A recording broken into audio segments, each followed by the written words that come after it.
गांव के किनारे पर एक पुरानी टूटी फूटी हवेली थी जिसे लोग खौफनाक हवेली कहते थे। कोई भी उस हवेली के पास जाने की हिम्मत नहीं करता था क्योंकि वहां से अजीब अजीब आवाजें आती थी और लोगों का मानना था कि हवेली में भूतों का बसेरा है। रात के अंधेरे में हवेली से चीखने चिल्लाने की आवाजें सुनाई देती और कई लोगों ने वहां अजीबोगरीब परछाइयां भी देखी थी। गांव के बड़े बुजुर्गों का कहना था कि सालों पहले उस हवेली में एक अमीर व्यापारी और उसकी पत्नी रहते थे।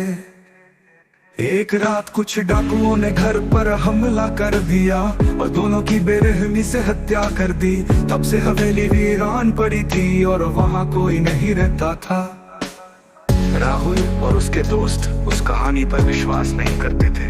एक दिन राहुल ने अपने दोस्तों के साथ मिलकर उस खौफनाक हवेली में जाने का फैसला किया। वे रात के समय अपनी टॉर्च और कुछ जरूरी सामान लेकर हवेली की तरफ चल पड़े। हवेली के अंदर कदम रखते ही चारों ओर घना सन्नाटा छा गया।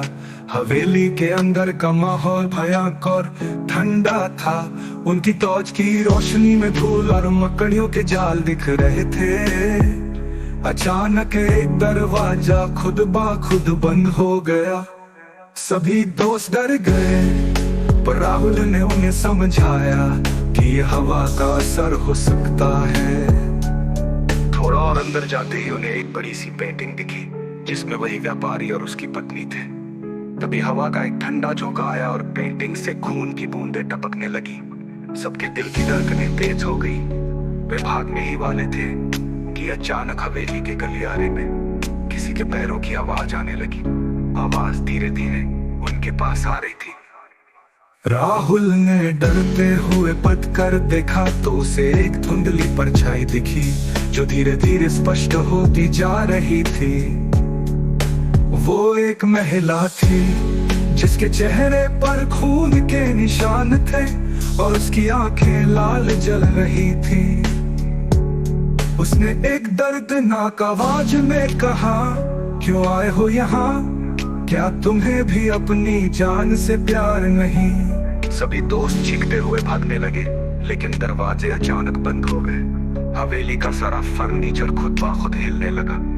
उस महिला की भयानक हंसी हवेली में गूंजने लगी। अब सभी को यकीन हो गया था कि यहाँ कुछ बेहद खौफनाक है।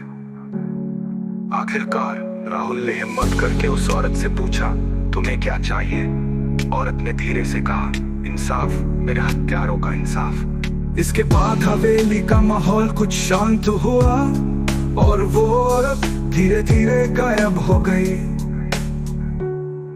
राहुल और उसके दोस्तों ने जैसे तैसे खुद को संभाला और वहां से भाग गांव वापस आ गए। अगले ही दिन उन्होंने गांव के बुजुर्गों से सारी कहानी बताई और पुलिस को सूचना दी। कुछ दिनों बाद पुलिस ने छानबीन की और पता चला कि उस हवेली में आज भी उन डाकुओं का खजाना छिपा हुआ था। उस रात के बाद हवेली में फिर कभी भूत दिखाई नहीं दिया, लेकिन गांव के लोग आज भी उसे खौफनाक हवेली के नाम से ही जानते हैं।